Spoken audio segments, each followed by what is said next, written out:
Hello and welcome to another episode of the PRFC Fan Show, a fan show by fans for fans. I'm Kevin, and if you haven't noticed, we've got... What the...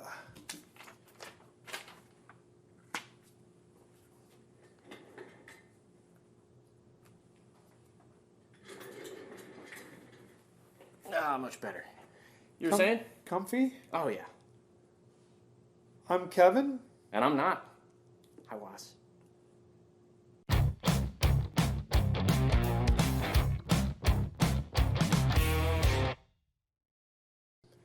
In case you haven't noticed, this is not Edward. This is Dan. Yep. Otherwise known as... I'm Dan Static on Twitter. There you go. Edward is... Shall we say, not here. He's gone. He's on the lam. For purposes of keeping his location ambiguous, we will just say that Edward has a real life and won't be able to be on the show for a couple of episodes. I don't understand what real life is, nor do I know the location of where real life would be in case the FBI is watching this. Dan? I don't know about real life, but I'm pretty sure he'll be back once the statute of limitations runs out. So, in the meantime, we're going to have Dan, apparently, sitting in for Edward. We think it'll still be a lot of fun, and we're looking forward to having Dan on the show. Well, thanks. I'm glad to be here. 2019 has been minimally a roller coaster ride for PRFC fans, don't you think? Yeah, to say the least. It has been great to watch, and at the same time, it's been dramatic because we started off with 4 draws, and then we had a win, we had a loss, we had a win, we had a loss. We have fans that have attacked the players and the management and everything. They're popping their Prozac thinking the world has ended, and now we are in week 13. We're in 3rd place, and we're looking pretty good. Sitting in a pretty good spot. We're in week 12. The rest of the league's in week 13. So we've got a game yet to play and only 4 points off New Mexico, who's leading. Yeah, we are only 4 points off of those bastards. And you know what? It's interesting because if I calculate it right, we're about 2 points off where we were at this point last year also. Yeah, just about. Heading into June, which is Pride Month, we were sitting about the same spot. So I'd say getting to the final this year is definitely doable. I think so too. And we're going to talk a lot more about that in future episodes. But for right now, I want to bring up something that you just mentioned, Dan, and emphasize it because one of the great things, one of the many great things about the community here with the PRFC fan base is that we have supporter groups who have great causes that they like to raise money for. And this month is Pride Month, and both Los Bandidos and Red Fury are having another fundraiser for, and I'm going to turn it over to you. Like Kevin said, it's Los Bandidos and Red Fury. Both of our supporters groups are participating in Pride Raiser this month. So we're going to open it up for pledges for every home goal scored during June. All that money raised is going to go towards Transqueer Pueblo, which supports LGBTQ plus youth as well as migrants and indigenous folks here in the area known as Phoenix, Arizona. It's a fantastic cause. I think, if I recall correctly, we are raising about $353 a goal at this point. And 83 cents, if I remember correctly. And 83 cents, there we go. So we want to raise even more. So if you want to contribute, there are links on Facebook, on Twitter, and we're going to include one in our description so that if you want to donate some money, and we highly recommend that you do, you can donate some money. So Dan, I'm excited because we have a PRFC fan on the show. I was able to interview him. Yeah, a real fan. Phil Berman. And Phil, as you know, puts together the lineup contest for all the PRFC games. Yeah. That's the thing that I lose every week. Yeah, you and me both. Although I won it 1 week, actually. I'm going to cling to that for the rest of my life. It's a ton of fun. It requires a lot of work, and we really appreciate Phil doing it. He is an active member of the community, and I think he just does a lot to add to what I think is a great PRFC family. Why don't we check out the interview? Great, let's do it. Hello, I'm here with Phil Berman. Phil, it's great to have you on the show. Thank you. Phil is a great PRFC fan. You are a member of the Red Fury. Correct. And season ticket holder in the supporters group, I think. Yeah. But the main thing Phil does, I'm going to let him describe because it's very, very cool. I help run the starting 11 starting predictions for with a whole bunch group of people. Everything. Now, I think you headed up though, right? Yeah. You're being humble. He's being humble. Yeah, I'm. Yeah, I when I first listened to the Arizona soccer podcast, when I was listening to like Justin Michael and Christian when they were doing like their starting 11 predictions, I was like kind of thought maybe an idea, so I applied back and predicted my starting 11 with their goals and everything, and then after that, everybody else kind of started tweeting out, "Oh, here's my little prediction." So kind of got like created a spreadsheet and got it all going and everything. Yeah, he's created the Kevin humiliation list because I'm really bad at predicting. Yeah. But it's a blast, and it's fun to try and second guess the coaching staff, week after week. It was a little chaotic at the beginning of the season. Oh, yeah. Just couldn't figure out what who to figure out and everything. Yeah, it caused a lot of heartache and heartburn. I mean, because the first thing I do once the lineup is announced is compare it to what I did. And then I cry and have a beer and try to get over it. So good. But it is a lot of work. How many people in total work on the list? Besides me, there's another guy named Chris. Chris, he helped set up the spreadsheet, put fancy formulas in there and everything. It helps to make it out a lot better for him and I work on it together. And then probably about close to maybe like 20 people. Wow. To help do predictions, and every so often maybe some people maybe don't help participate anymore. Maybe they maybe dropped out, or some start in. That's the reason why we have the regular standings. We have the prediction standings. Yeah, which is nice because I didn't start participating until game 3. Yeah. And if you weren't at the beginning, then you'd be so far behind you'd never catch up, especially the way I go. So it was nice to have something that took number of games that you've actually predicted into account, and it makes it a little bit more fun. Yeah, totally. Helps my self-esteem. But it is a blast, and it's one of those things, I think, with the Phoenix Rising community that makes us unique, because I haven't seen anything really like that, and I've looked for something like this with other clubs, and I haven't seen anything like it. So it's kudos to you guys for putting all the hard work in. Oh, thank you. So, Phil, it's great work you're doing on the lineup. As you know, Phoenix Rising is very busy this month with Pride Month, and you're a member of Red Fury. They're working with Los Bandidos on a fundraiser. Why don't you talk a little bit about that? Okay. Once again, they teamed up together to work with Pride Raiser, and you can go online. It's posted on Twitter, Red Fury Bandidos accounts, and we also have to retweet it. So if you pledge whatever amount you pledge for the amount of goals Phoenix Rising does for the entire month of June, which are 3 home games. So if Phoenix Rising scores like 5 goals and you donate $5, that's $25 for the entire month June you donated, and all proceeds go to Trans Queer Pueblo. Yeah, and which is a great cause. The little research I did on it, I'm really glad that they're donating to them. So we have a link in our description also. If you donate, I think we're somewhere around $350 some odd per goal. We'd love to see that number hit 500. I think is what I heard from someone. But anything that you can donate would be fantastic. So we had that fundraiser, and then we also had Carl and John Picaro participate. There's a thing called Playing for Pride, which a whole bunch of soccer clubs are participating in, from MLS, the USL Championship, USA League One, other conferences. They're all pretty much any charities go to like local places, and I know they're going for like Athlete Valley. They're pledging, and what I saw was like Picaro and Waz was either they put like certain amount per game, score, shutouts, goals, whatever they do. And they want, hopefully, the fans match the donations. Yeah, which is another great cause to donate for, another great program. So we've got a lot that we're giving to the community, and then actually Phoenix Rising is giving back a little bit, right? Correct. What is that all about? A couple weeks ago, they were showing the fans about the Phoenix Rising training tops, and they had like a little contest where everybody signed up for, and and then Monday they had like a lottery system. If you got drawn, you would be able to buy it, and it shows your pride support. Yeah, which I think is great because the jerseys are fire. I love what they did with the logo, right? Definitely, I like it, especially for Pride Month. Now, I'm going to brag because I actually won one of those, so I got to win mine.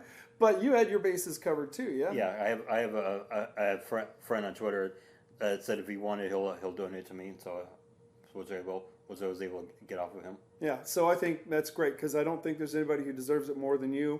I'm really glad that you're getting a jersey. They're fantastic, and you're going to be able to wear that with pride, at least for this month and for a couple years to come. Totally. Phil, it has been great having you on the show. All right. Really appreciate you coming. Really appreciate all the work that you put in to Phoenix Rising and supporting the team and doing the lineups and everything. It's just great. All right. Yeah, Any last words for the fans? I'm putting them on the spot. No, just keep winning, and hopefully soon we'll finally jump over New Mexico and claim the conference champs. Yeah, there it is. We got to beat those bastards. Yeah, I think we'll get to it. Especially we tied with them, and they beat us in that U.S. Open Cup. Okay, we're not going to go on rants right now. All right, bro. But Phil, thank you so much once again, and we'll see you at the game Friday night. All right, yeah, definitely. Go Rising. Thanks a lot, Phil, for coming out talking to Kevin. It's fantastic to have some fans back on the fan show. If you want to get a little bit more Phil Berman, he's at WolfRising13 on Twitter. Yeah, thanks, Phil. Appreciate you being on the show. So we have another interview with somebody from actually the coaching staff of Phoenix Rising. Blair Gavin sat down and talked with me. Now, Dan, what do you know about Blair Gavin? He's the one from Scottsdale, right? He is from Arizona. And he assists the coach. He does assist the coach.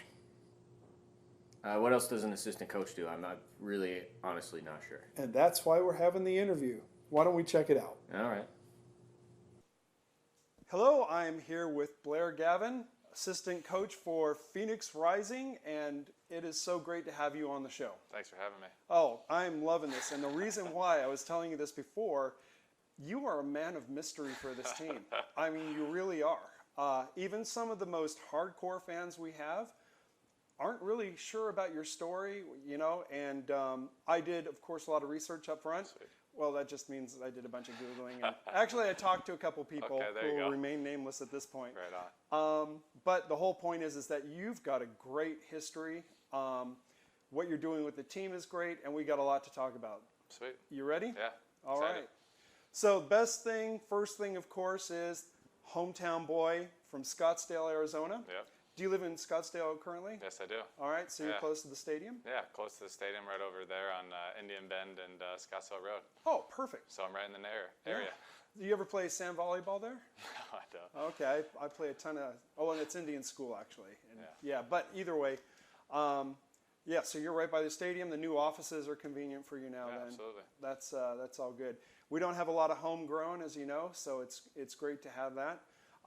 It's interesting because looking at your history, and we're going to go through it briefly, you've played, first of all, a lot of footy, and not just a lot, but you've won. You really, really brought a lot to a lot of teams because they succeeded with you on their teams. So let's start it off. I thought it was interesting, and I never get their name right, so I have to look here. You were part of Sereno? Yes. Youth Academy, basically. Part of the Real Salt Lake Academy for a while. Is that correct? Or is that not just back in the day. It was just Sereno, Soul. That was my team. That was my club that I grew up in. My brother grew up in it, and where I guess, learned my craft. And you won 4 state cups as you were on that team. Yeah. You were on the team for what, 5 years, 6 years? Man, since, probably 5 or 6 years until I moved. But, that was basically all my childhood of memories of playing at Sereno. It's incredible because your brother Michael played for LA Galaxy, and he was a part of that program also. So what we're seeing here is that Arizona can crank out some good quality players. Absolutely. No, absolutely. So family always soccer oriented, or was Michael kind of the groundbreaker there? Sport oriented, but not soccer. My dad played basketball. My mom did a lot of other sports, and Michael was kind of the first one to get into soccer, and then I followed in his footsteps and fell in love with the first kick. That's great. Yeah. So you started off there, and then actually you made a move to Florida. Yeah. And can you tell us a little bit about that? So I actually, before I moved to Tennessee and then got an opportunity in Florida at Ncaa Academy, and the coach called me in, brought me in, and my brother was there the summer before playing PDL, and it just made a lot of sense going there. It's a boarding school for athletes. I mean, it's soccer 24/7, my dream. So went there, played, and enjoyed it very much, and actually got scouted by my university team there, and still hold IMG dearly in my heart because of the amount of effort the coaching staff there put into me and all the players and that I grew up with playing as well. And it seems like you got a lot of great networking out of it. As I understand it, IMG, and I'm not going to pretend I know a lot about the academy systems out there, but from what I read, IMG is one of the premier in the United States. So you got a lot of good experience. You got some good networking. I think that kicks in a little bit later on, which we'll get to. It's interesting because you did go up to University of Akron, Ohio. Yeah. What made you decide to go with Akron?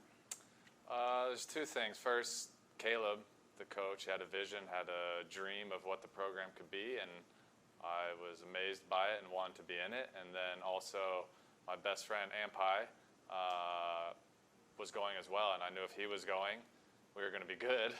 And so I went with him, and then Caleb had me, and it was matched really well. And you had a lot of success there, culminating, I think it was in 2009, where you went to the Ncaa Championship game. Yeah. Now this, I have to laugh because I know this is going to be frustrating for you. 2009 Ncaa Championship against Virginia, who's only ranked number 6 at the time, right? Yeah. What happens in this game? How does this game turn out? Well, we can even set the backstory further, and we were undefeated the entire year. Yeah, We've won every single game up to this point. Number one, make it to the final on PKs in the previous game, and then we go into the finals the last game, and the 5th shooter goes up, and that was me. And I sent my PK over the bar, and we lost. I did not know that. I didn't know that the dagger was going to twist that deep. Yeah. Seriously. Okay, so see what I was going to bring up after this. Now I'm feeling really uncomfortable. That's I mean, okay, that's a bad day, but it's part of. It's part of my career. It's something that sticks with me, of course, because I love that group and love those guys, and wish I could do anything not to do that. But I've grown immensely from it and have a new perspective on things because of it. It's a learning experience for sure, and it gives you perspective. Yeah. And that's actually, as a side note, one of the things that I do get from you, just because of the lack of information about you, is that you have perspective. You have a family. Congratulations on your son. Girl. Was it a girl? Baby girl, Declan. I am out 2 for 2. I don't know why baby boy just popped in my head. God. The name can be misleading, but Declan, she's 9 months old, and she's amazing. Well, we saw a couple of pictures online. Oh, cool. When she was born. Yeah, nice. So it has been 9 months. Wow, time flies. Yeah. And then it just disappears, right? Yeah.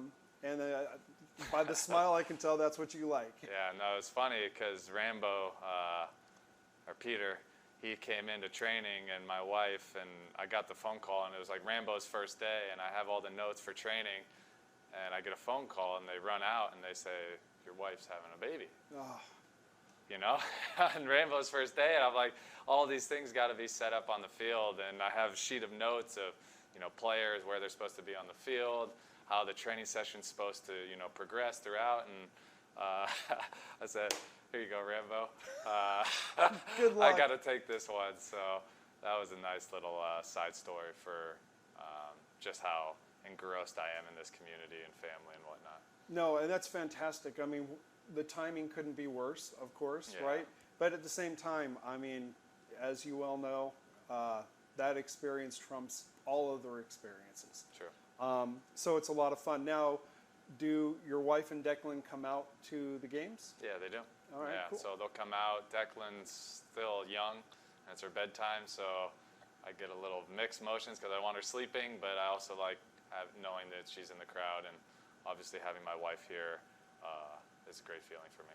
Is huge. Yeah. Yeah. Now, it's interesting to me because I know that Rick's wife is in the stands. She's actually a couple rows behind me, although I don't know who she is. the mystery woman. Yeah, there you go. Exactly right. I'm not going to ask exactly where your wife is, but is it someone that you can actually communicate a little bit with before the game? I notice you look up in the stands because I'm right behind the coach's bench. Okay, I'm in the nice. second row. Sweet. And I always watch you guys when you come out and you guys kind of look up and around and stuff. So with Declan, it might be a little rough with the weather coming up. Yeah, for sure. Hopefully they're going to be in the suites and enjoying it. So Yeah, so usually I'll see Jane as I'm walking out in the little side tunnel. And then being a native, I have friends that come to the games, and they usually sit in particular seats that I say hey and give them a thumbs up. And it's always nice to, family, friends, and, come to these games and come to these matches and support us. yeah, well, absolutely. Being a hometown kid, I mean, that's the best of all. You're playing for your friends and your family. True. So let's go back, and I shouldn't do this, but with Akron. No, Akron was some of the best years of my life, and still have friends, so it's... The thing that I thought was the big dagger twist in this whole thing is that they went on and won it the year after you graduated. Yeah. I've been in that situation where I came in second place and then left, and then they won it the next year. Now, I'm sure you're very, very happy for all of your teammates and stuff, but if you're like me, there was just a part of me that's like, crap. Well, I had a decision to make. I had a very good year that year, and Generation Adidas came and offered me a contract to forego my senior year. And so I was stuck with a very difficult decision because, on one hand, being a professional athlete is a dream, but on the other hand, I know this team, I love this team, I know they're going to be successful, even with or without me, as you saw. And so it was a decision that I had to make, and I went and chose to, be a professional athlete. And so I knew with that decision, with or without me, this team was going to be very successful. So I was ecstatic that they won it, and they deserved to win it just based on the way they played and the personnel. So I was very, very happy for those guys.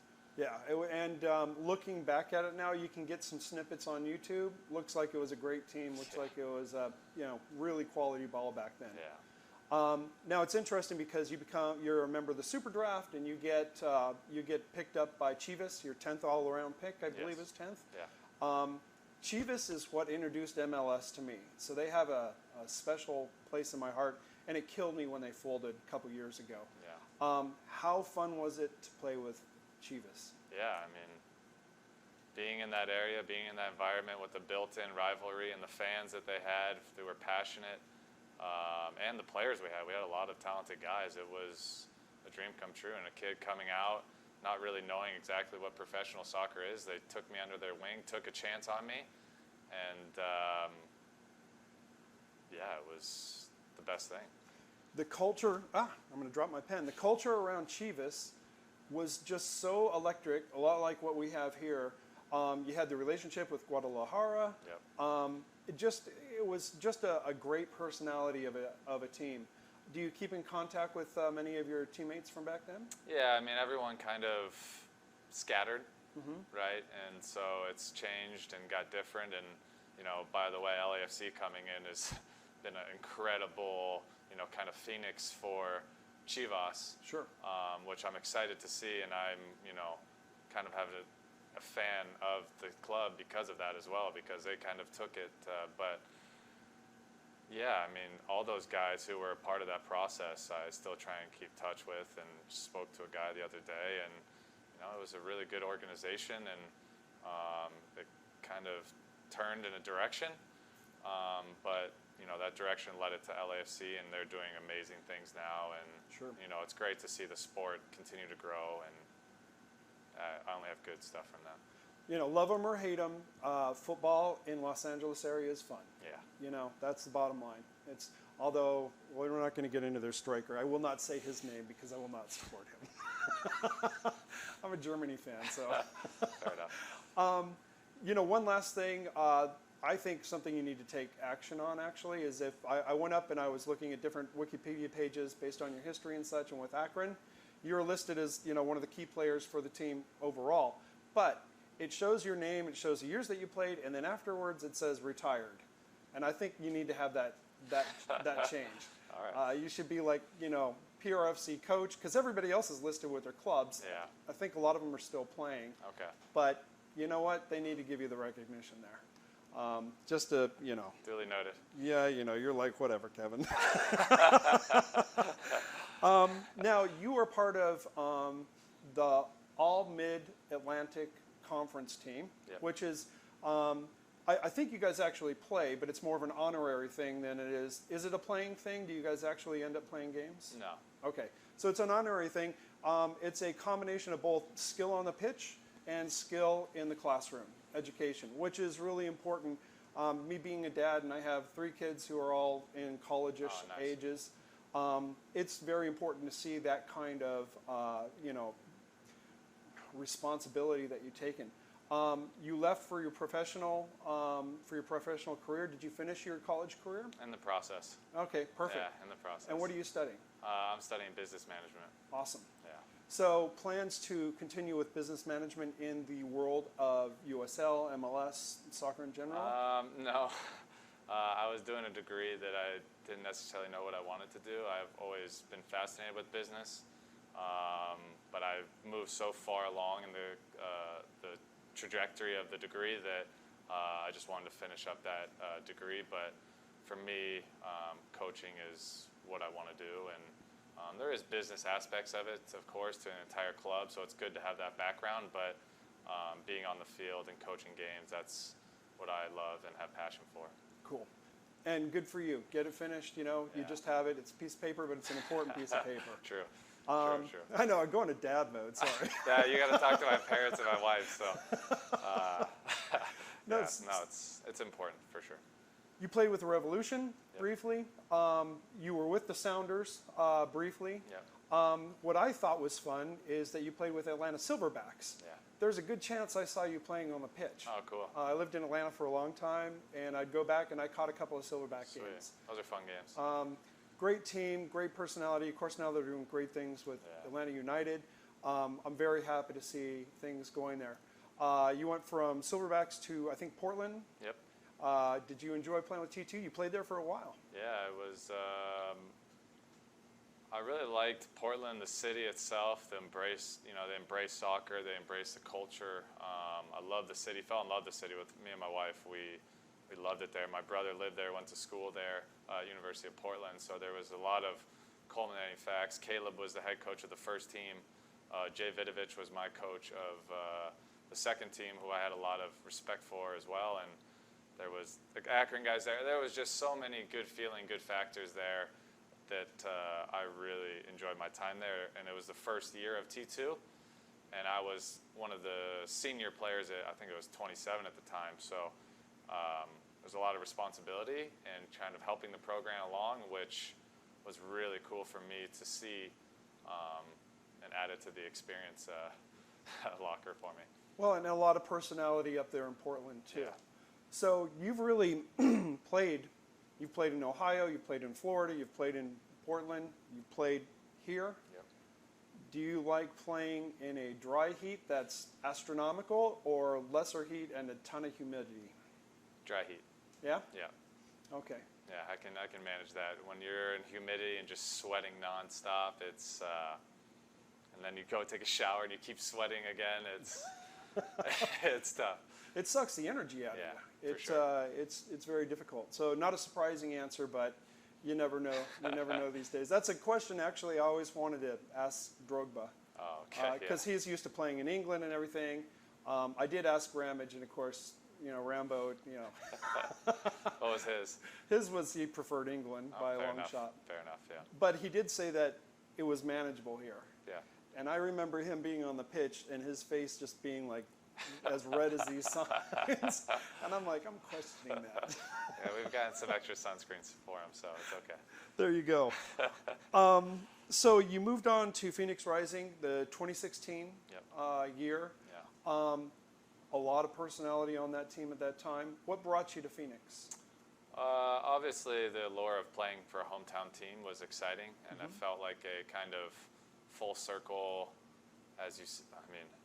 seemed like a good way to kind of make a turn, and it felt right. And Corey, the goalkeeper coach here, he was keeping tabs on me for a while, and I was out of Portland. They were going in a different direction. They were going younger, which makes complete sense. And Corey called me at a time, and I said, yeah, that's what I want to do.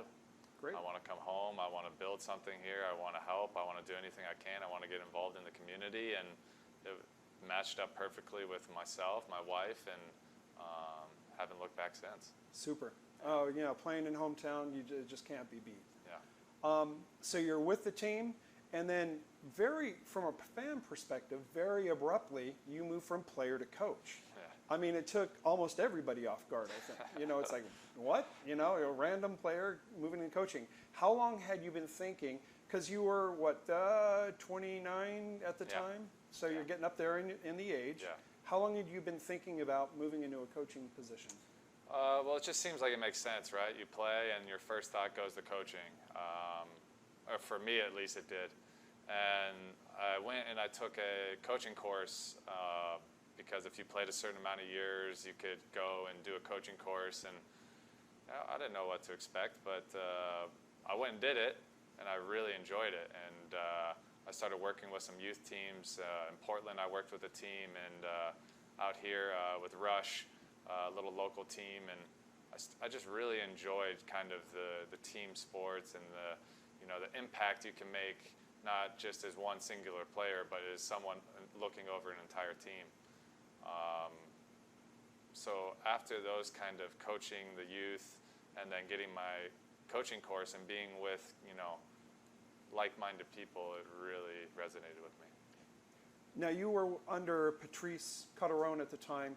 How did you approach Patrice about this? Was it something that you guys talked about for several months, or how did that go? No, he called me and asked. Really? Yeah. Wow. That's a huge vote of confidence right there. Yeah, he called me and he asked, do you want to play next year, coach? Wow. Not many people get that option. No. So kudos. So you were just like, no-brainer, I'm going to coach. Yeah, I felt like I could make a much larger impact coaching in a positive way than I could playing anymore. Mm-hmm. And it was a easy decision for me. So we know that Rick took over mid-season last season. How was that transition for you, and how do you enjoy coaching with both Coach Shantz and Rambo? Yeah, it's, when that whole situation happened, it was, obvious that Rick was the guy to step into the position and take us to where we needed to go. And for me, it was, jumping up and taking on responsibilities that, Patrice was a huge figure and who did so much for the club. And now Rick, he had to step into a new position. So I had to come into a new position, and we're basically losing one person. But when you lose one person in a staff, you just gain so much. And so for me, the experience was really elevating myself as a coach into having a more global perspective of the entire team as being so focused on the day-to-day. And that's what's been huge, having, Rick and Rambo and Corey, and obviously my guidance from Patrice of, really starting to understand that it's not just one player, it's not just four players, it's not just an attack, it's not just a defense, it's an entire club, it's an entire, there's so many layers, and that's kind of what happened in that moment as I really recognized, wow, this is extensive. So when it comes to your responsibilities as a coach, because when you go up on the website, excuse me, you're listed under technical staff, and there is no title for you. It must be on purpose, and I can get that. We automatically think in terms of assistant coach, but you've got to have responsibilities. It seems to be midfield and attacking the forwards. Yeah. Can you tell us a little bit about what your responsibilities are? Yeah, so that's one of them, the attack and the midfield, to constantly work with those groups and the small groups and have conversations, meetings with players, go over film, break down things, but really be specific on, how we want to attack in our style of play and how we can be successful with the pieces we have. And so for me, that is a big focus, and a lot of drills and sessions we'll do will, sometimes Rambo, who work with the defense predominantly, will split up and all, focus on what we want to get out of the attackers, what we want to get out of the defenders, bring it back together, see if they, understand what we're looking to do and if we can do it against an opponent. So we have two fullbacks, Dumbaya and Dia, Yeah. who are fully capable of bringing that ball downfield. I mean, some would argue that Dia could be a winger, right? Yeah. And I'm getting frogs in my throat, of course. How do you work with Rambo when it comes to coordinating such aggressive fullbacks with the midfielders and your attackers? Yeah, no, that's in this day and age, the goalie starts our attack, playing to the center backs who make sure that everything's set. So to say that I'm only working with the forwards and the midfielders would be, I guess, narrow-sighted. But from an overall attacking perspective, I'm really focused on the whole group, and Rambo's really focused on the defensive side. But we also work with each other in small groups in those individuals or in those positions, and we have cross-reference, Rambo and Rick, and we all have things we can offer, and it's determining what's the best time to offer and who's the best to do it. So overall, I think using those abilities to get up and down the field is a massive benefit for our attacking group. Oh, I don't think there's any other team in the USL who can duplicate it. Yeah. It is extremely dangerous. We're going to get into that danger in June in just a couple of minutes. I did have one other question that I wanted to ask you. Actually, I'm going to just pop right into this. We always ask on Twitter for some fans to Sweet. ask some questions. And this one comes from someone you probably are familiar with on Twitter, the ghost of Luke Rooney. Yeah. He says, I notice you do a lot of scouting in the off-season. Do you have any tangibles that you look for when identifying talent outside of a guy who stylistically fits in the system? Any certain psyche? Where do you generate your leads? And what kind of insight can you lend to your scouting process? It's a lot of questions. Yeah, no, it's good. So for me, scouting kind of comes in a couple different categories, and one, technically. So I'll look, is the player technical? Can he do the things that we ask in our style of play? And sometimes that'll kind of catch my eye. Maybe does a turn or a nice pass, breaking lines. That'll kind of catch my eye, so I'll watch a little bit more. And then I go into the tactical aspect. How does he position? What position would he best fit in? Are they playing him in the right way? At least I think I think his best spot is. So I'll kind of start looking at tactically and envisioning him in our system. And then I'll start to look, I'll watch games, and then I'll start to really look at, his character.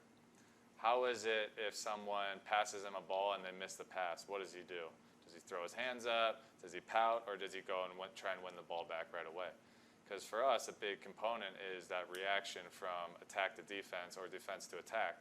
And are you able to help your teammate and be switched on in that moment to go win the ball back right away? So there's a couple different phases that I go through to really make sure that the player fits. And then the last one is talking to the guy. Being able to get in touch with the agent, being able to get in touch with him, talking to players that know him, talking to coaches, and really getting an overall feel if he'll fit in our locker room, which is a place that, one or two bad apples can really mess it up. And so we really emphasize having good people at Phoenix Rising. And so there's a whole process that I go through, and those are kind of the big areas and categories I look at. Interesting to me because when we signed Mustafa, in my mind, I thought, okay, now we see the direction that we're going to go this year. Because the big question was, are we going to find another Dia? And I think we kind of did find another Dia. Although I think that Amadou is kind of in a class of his own. Did you feel like you all made a lot of changes in our style of play from 2018 to 2019? Yes, I do. I think we started moving in the direction, and I think there's a lot of different pieces that we're doing this year, especially from the build-up, and especially from the front press and how we like to kind of defend a little bit higher this year. And with defending a little bit higher, you leave the space behind to be exposed. So there is risk to that. And just to interrupt, sorry, but when Dia goes rocketing up the sideline, we all hold our breath because we see gaping holes back there. We're like, oh, man. Yeah, and so it's a very attack-minded with, there's always risk when you send numbers and when you press high because there's a lot of space behind, and but we, and then it's why we go get the players we do, because we know we're going to be taking those risks, but we're going to be smart about it. We're not, if we got guys like Muzz and T who like to go up, then we need to recognize, okay, how do we be secure when those guys go in? What's the formation behind them look like? There's a lot of thought process going into the players and how they fit our system. There's a lot of good players out there. I mean, tons. More and more kids are playing. But we've passed on really talented guys because it's like, I don't know, you might be the best playmaker, but you're not going to go chase down someone when we need you to. So, that's not a fit. That's not a fit. It's not round enough. So we've been talking about play on the field. I've noticed on the field that when Kevin Lambert's on the field, he plays more forward. James Musa plays more defensive, falls back, especially when the wingers are coming up front. Is that the way you plan it? Why do you have them playing different styles? Is one an attacking midfielder and the other defensive midfielder? No, I mean, I think there's kind of a couple different aspects. So James' natural tendency is to come get the ball, be a playmaker, control the tempo of the game, and that's what he likes to do. And, we like that aspect as well. And Kev, he's just kind of the hunter. He goes and wins balls, forward thinking, whatever in front of him. Heat-seeking missile, we kind of call him at times. But there's also times when Kev needs to understand the moments to come be a playmaker, and James understand the moments when he needs to go hunt the ball. So, our style of play is, we're continuing to work on it and continuing to build, and we're hoping to get it to a point where every guy's going to have their unique individual abilities. And as a coaching staff, it's our job to really mesh them together to make sure that everyone is on sync on the field. And so we have two guys with great abilities, and it's trying to find what fits best for this game, what fits best for the overall group. And it's not an easy job, no. But it's the decisions we have to make, and it's we're very lucky to have talent that we do, because that's very important. So we know at the beginning of the season we were struggling to find our identity. We had 4 draws, we had a win, loss, and then all of a sudden 3 in a row, bam, we're winning. Do you feel like we've settled into our identity at this point? I mean, it depends what your view of the identity is. I think as a club and whole, I think we've set now the expectation that winning is what we want to do. And, if we see that winning is our identity with the 3 in the row, then, yeah, our identity's coming back. I'll clarify a little bit. What I see from being low in the stands is that we aren't pressing forward and backwards as much. We're going side to side more. We're controlling the ball and where the play is going to happen more. I thought before we were playing more like the English Premier League, where there are more long balls going through. We seem to just be taking a more controlled approach. Kevin Lambert is directing a little bit more in the midfield. It's a style of play I don't think we were attempting to play at the beginning of the season, but now we are, and it just seems to be clicking. Okay. Yeah, I mean, I think we're definitely getting a better understanding of the guys on the field and what we're looking for from a staff to player perspective. And, yeah, I'm glad that the results came, for sure. But more importantly is, are we starting to do the things that we're looking for as a club and as a coaching staff? And definitely there has been good moments. It's always a learning curve. You can always get better, but I definitely feel like the group is starting to buy in, and we're starting to really get that understanding of each other on the field, and that always takes time. I love that you said that, because I think chemistry has been a big part of it. We seem to have a chemistry on the field. You look at Asante and Doumbouya on the field, and usually they're rocketing right down this side, right? You guys are right there, Yeah. and you see it. There is chemistry there, big time. They can read each other. It's harder for me to see on that side of the field, but the play that goes on that side of the field, equally strong. Yep. It's just fun and exciting for me because it really does seem like they're becoming more of a family, a squad on the pitch, not as disoriented, perhaps, which maybe that's a harsh term. I think it's a little bit fair in some places. When Austin came out and pressed us, I was worried because I was like, are we not going to be able to handle the pressure? And then 2 games later, no more worries. It was like, okay, this is great. We're adjusting. We're doing what we need to do. And for me, that's what makes a championship team. You know that better than I do. Another thing that I think is great about the team that we're really seeing is that we're maintaining focus. The game against Salt Lake demonstrated that if we're 2 goals down, it doesn't matter because we will come back and we will win that game. Yeah. I think it's a real eye-opener. If I were another team in the Western Conference, I would have been crapping bricks seeing what happened in that game. Because, look, we've seen it. We saw it last year in our team. We'd get behind, and we came from behind in a lot of games, but there were games where we just kind of gave up. Orange County, I think, is a good example, which we should never, ever lose to them ever again, by the way. That's just, Orange County Hate Week continues. I love the fact it's a maturity thing. It's a chemistry thing. Yeah. The intangibles that I think you all are bringing to the team are huge. And, I played back in the 1800s, but I played in Germany. And as I was learning German the first year or so, it was hard to get chemistry with the other players. But as my German improved, then, of course, everything kind of synced up a little bit more. And that's how I relate to what I see on the field. It's exciting to me. Nice. Great. So now that we've got these 3 wins in a row, we've had 2 weeks off. Yeah. We know what off time can do to our team sometimes. Yeah. How do you prepare to be ready to go out and take on Tulsa tomorrow night?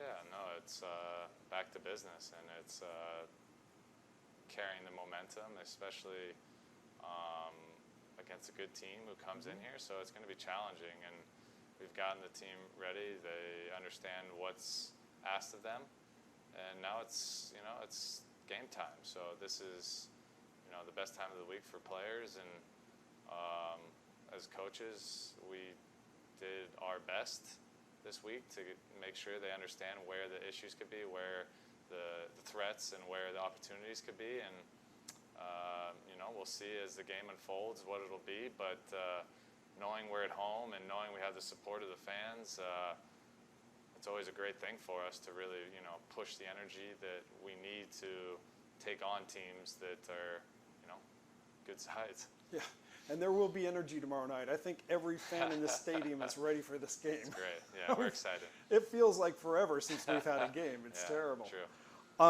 So June is going to be a rough month. We've got 5 teams. 4 of them are top 10 teams. Yeah. We've got a Saturday in the middle of our schedule. We've got Kevon Lambert and Junior Fleming's out for I'm not sure how long with Jamaica, which congrats to them. Yeah, of course. A lot of challenges. Is this the time where we're really going to see our relationship with FC Tucson kick in? Yeah, and I think we've seen that already with some of the guys coming in and training with us and helping us out and making a huge impact for us. We also have a lot of good players who have been ready to go. So this month will be tough. Obviously, congratulations to Kevon and Junior. Those guys, that's great. That's what we want. We want players to be showcased here so they can go on with their country and be, showcased even further. So we're definitely happy about the opportunity for those guys, and everyone else in the locker room knows, okay, let's go. Time to step up. Time to go. Next man up. Let's find a way, and that's how we get everyone prepared. We do our best to make sure that you're ready to go, no matter the situation. The bye week is helpful to get some rest for them, to be prepared for the month for sure, I think. When you have a Saturday, Saturday, do you pull off on your practice schedule just to keep the legs in shape? Yeah, there's definitely challenges, not only just playing. The physical demands of a game is insane. So we have to make sure that the players, are able to recover, but then also kind of give them a little jolt so they can get back into the game and be ready to peak at an optimal level. So we train constantly. We worry about the physical nature of the players and being able so they can handle those loads from a physical demand. You're sprinting, you're cutting, you're jumping, whatever it is.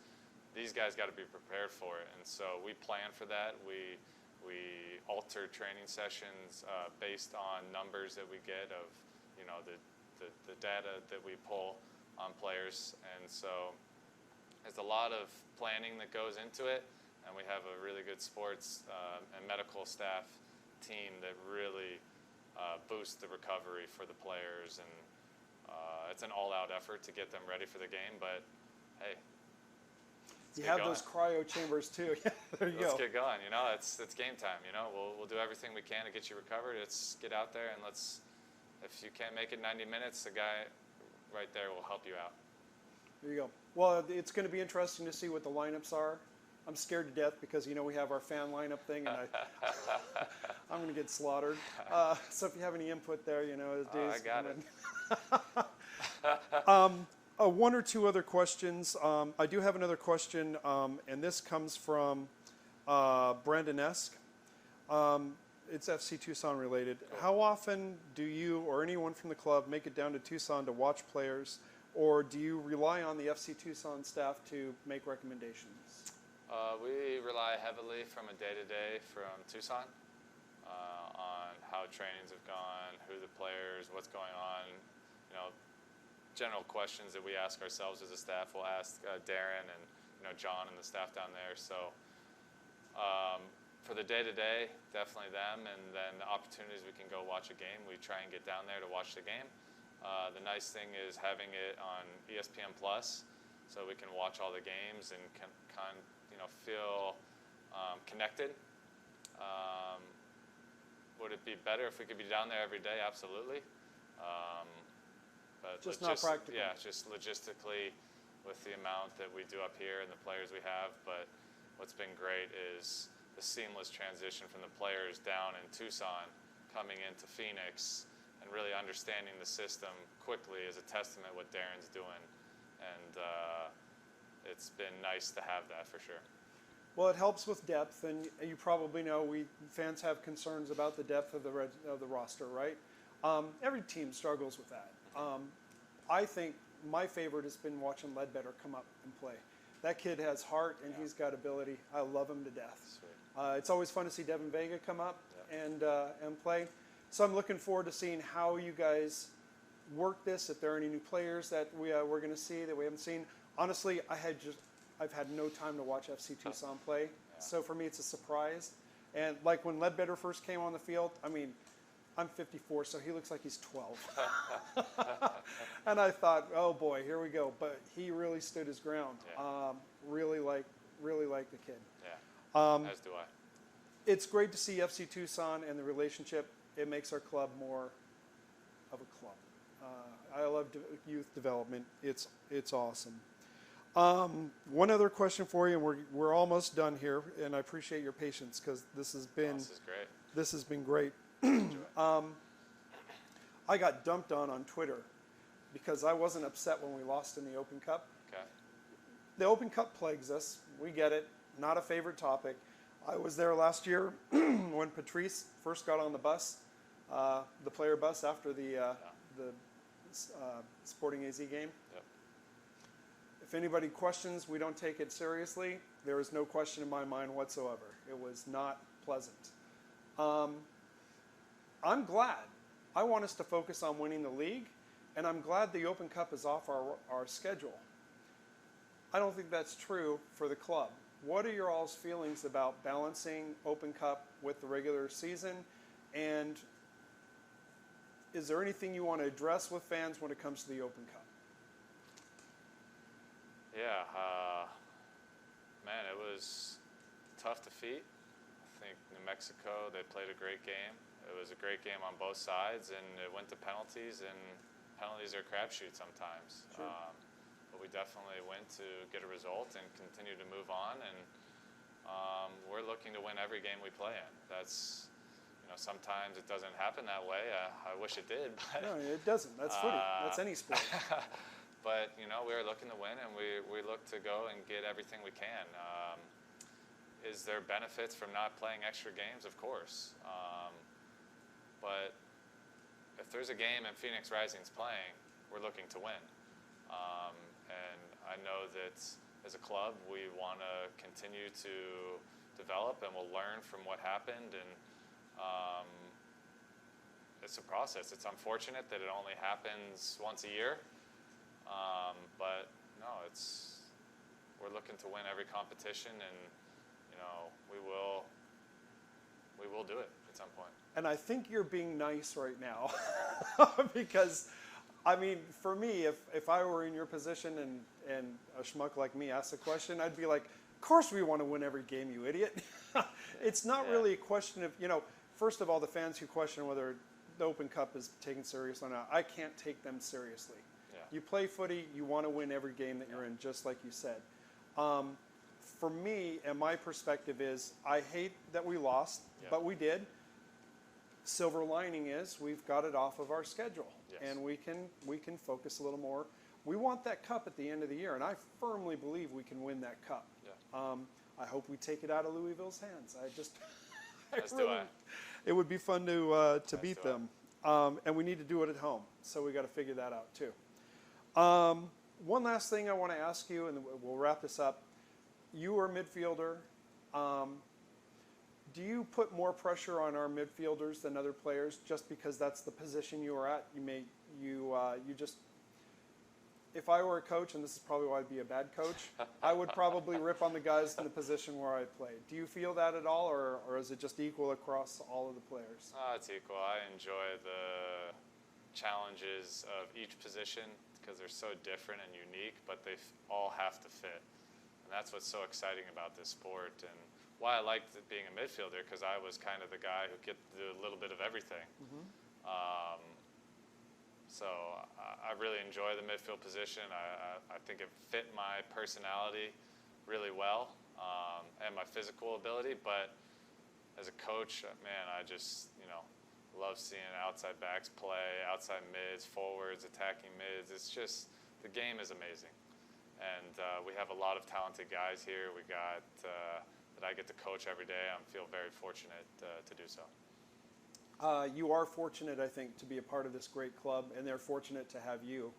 I love watching the development and the growth of this team, and really you're a big part of it, because like I said, last year the change was made and we were like, what? We didn't know what to expect, and you've really stepped up. The challenge to me, because I was a midfielder, again, the game was completely different back then because we kicked a rock. Come on, you're not that old. Come on. I kind of am. I mean, I played in the 70s, okay, and the early 80s. But anyways, the game is so radically changed. It's faster, it's stronger.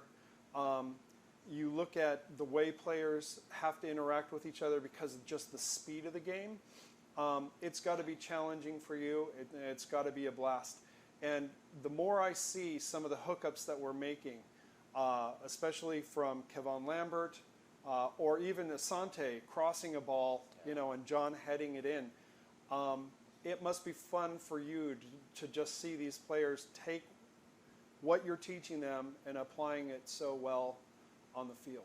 Yeah, it's a joy. Every game day is, their kind of playground, and I hope that I can help someone along the way and help the players. And if it's one little thing and it gets them to reach their potential, man, that's it for me. That's why I do it, and that's why I really enjoy being here.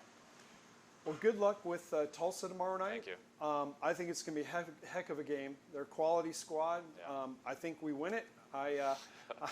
I've put in my predictions. Love it. But I think we're going to come out roaring. I think we're going to score 3 goals on these guys. Love to see it. It would be great. But we appreciate everything you do. Yeah, thank you, Kim. Thank you for being on the show. Yeah. And I think that's going to wrap it up. Cool.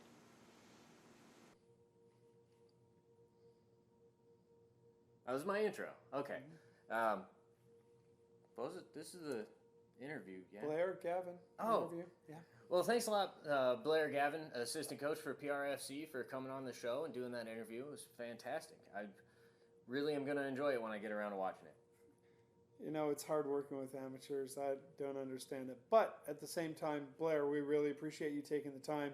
What a great interview. It was just wonderful to learn a little bit more about you, how you fit in with the coaching staff, and the great influence you have on the PRFC team.